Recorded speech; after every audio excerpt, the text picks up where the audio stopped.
Bonjour à tous, bonjour à toutes, je suis Louise Lespard de La Clé des Champs, le podcast qui donne la parole aux agriculteurs.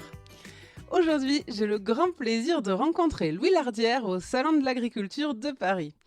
Pour vous retracer son parcours, Louis est issu d'une famille d'éleveurs de Bazadès et de Blondes d'Aquitaine en Vendée.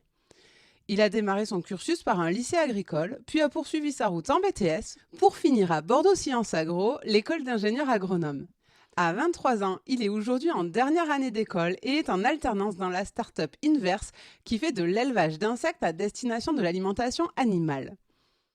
Pour vous donner l'eau à la bouche, je vous propose d'écouter un court extrait de l'épisode qui sortira dès demain à 8h. Bonne écoute!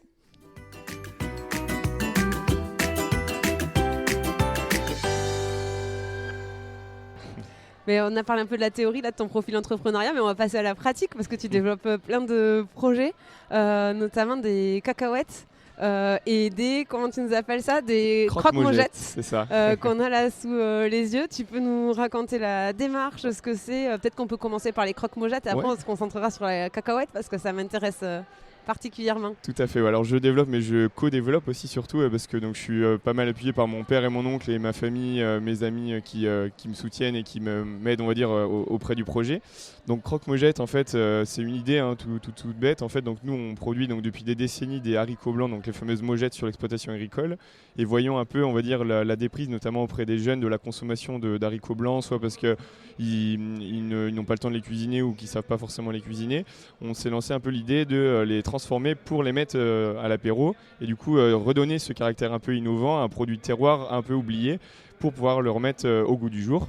Et donc c'est ce qu'on a fait avec ces croque-mojettes, donc qui sont à base donc, de mojettes cultivées sur exploitation, qui sont cuites puis ensuite torréfiées et enrobées de différentes saveurs. Donc aujourd'hui on retrouve 4 saveurs de croque-mojettes, donc on en retrouve à la tomate, aux épices italiennes, au curry et au thym et à l'ail. Et donc c'est un produit voilà, qui a nécessité, auquel je me suis pas mal engagé donc, pendant à peu près une année, je dirais, en recherche et développement, en partenariat avec une start-up aussi lyonnaise, basée dans l'agroalimentaire, pour essayer de trouver les recettes, voilà, gérer la texture, gérer aussi le packaging, donc ça j'ai géré aussi de mon côté avec très sympa ami. Le packaging, encore une fois on mettra des photos, mais franchement bravo, parce que ça donne envie de mettre ça sur la table à l'apéro. Ouais, c'est assez sympa et on a lancé du coup le produit en commercialisation là, à l'été 2023 et pour l'instant on a de très bons retours, on est assez satisfait, donc voilà, le projet suit son cours avec encore d'autres idées dans la tête pour l'innover encore. Ouais, encore ok. plus.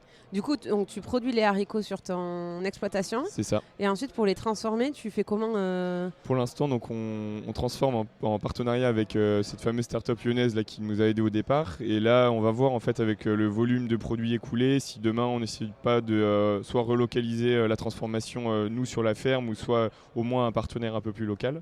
Et pour la vente directe, du coup, comment ça se passe? Donc les produits te reviennent empaquetés directement, là, la start-up elle te les renvoie ou c'est toi qui conditionne derrière? Non, oui. Donc les produits arrivent donc transformés directement dans leur étui plastique. Et donc moi, je commande des étuis cartonnés comme celui-ci. On les met dedans, on met la DLUO et après on met en carton et on expédie.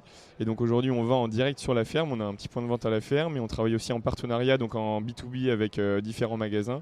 Donc ça va être des magasins de producteurs, des épiceries fines, des magasins de souvenirs aussi, essentiellement en Vendée et en Pays de la Loire, on va dire, sur le littoral. Et donc voilà, c'est un produit en fait qui est donc à caractère innovant, qui est assez sain puisqu'on est quand même sur des produits à base de légumineuses qui sont non ultra transformés. On voit encore la trace un peu du haricot blanc brut et qui sont assez, on va dire, allégés, riches en fibres et notamment riches en protéines.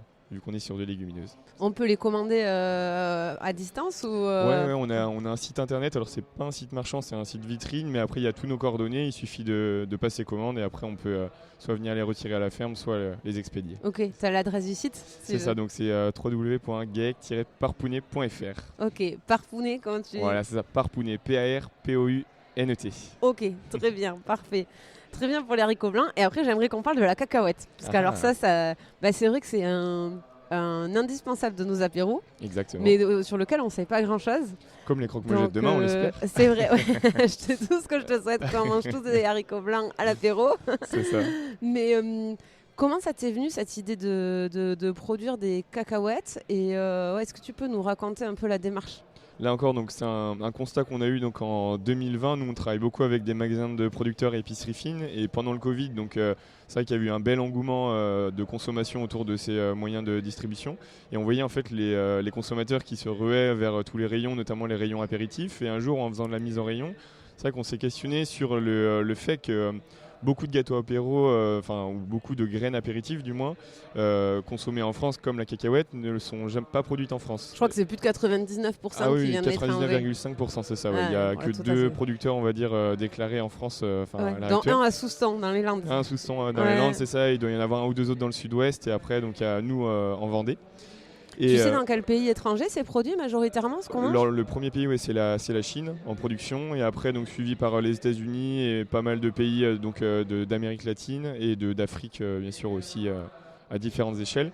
Et donc bilan carbone pas terrible parce que bien souvent importé donc de l'autre bout du monde et des cacahuètes qui sont bonnes mais qui pourraient être certainement cultivées en France parce que à la base, on ne les cultive pas parce qu'on n'en a pas forcément le climat, mais on voit bien les étés de plus en plus chauds, un changement climatique qui dérègle ou qui réchauffe, on va dire, nos journées et notre terre. Et du coup, on s'était dit qu'on pouvait peut-être essayer de faire cultiver d'autres plantes que les plantes habituellement faites chez nous. Et on s'est lancé du coup dans le test de la cacahuète en 2020. Et alors, les premiers tests, ça a donné quoi ?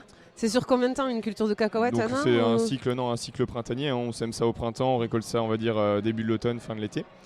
Et donc la première année, justement, à notre immense joie, on va dire, on a cultivé et récolté des cacahuètes qui étaient d'ailleurs très bonnes. Et on s'est dit, ouais, mais il y a quelque chose à faire, quoi.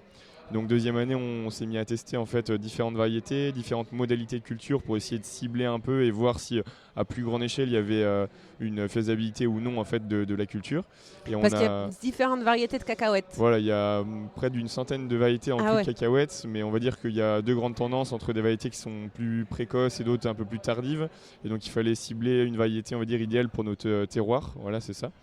Et donc voilà, et après pareil de la technicité de culture avec du matériel assez spécifique et des choses à maîtriser quoi, mais ça se fait assez bien, il y a un peu de BBO et... Oui, enfin tu dis ça comme si tu avais ça un claquement de doigts. Non, c'était pas si facile, Parce que et c'est toujours pas quali. Les machines, donc tu utilises quasiment les mêmes machines que les haricots blancs, c'est ça ? C'est ça, grosso modo, c'est une manière de mutualiser, c'est pour ça aussi que tu t'es tourné vers la cacahuète, parce que tu avais déjà... Voilà, c'est ça aussi, c'est parce qu'on va dire que le contexte était favorable, donc à la fois, je disais, au niveau du climat, de la variété qu'on avait ciblée, mais aussi parce qu'on était déjà équipé à la fois en matériel de récolte, à la fois en matériel de tri. Il ne manquait plus que la torréfaction, donc la phase finale. Donc dans un premier temps, je m'étais mis en partenariat avec mon oncle et ma tante qui sont boulangers, pâtissiers, chocolatiers, donc dans lesquels je faisais, grâce à leur four, torréfier mes cacahuètes. Et là, en augmentant d'échelle, on s'est mis en partenariat avec un acteur du territoire vendéen qui est un industriel spécialisé dans la torréfaction d'arachide. Ah ouais, ok. Donc tu as dû faire des tests sur la production, des tests sur la torréfaction, sur la transformation et tout. Voilà, c'était vraiment de la R&D à l'échelle agricole, mais avec les mêmes logiques où je travaille actuellement. Et comme je disais, ça fait vraiment les parallèles de mutualisation.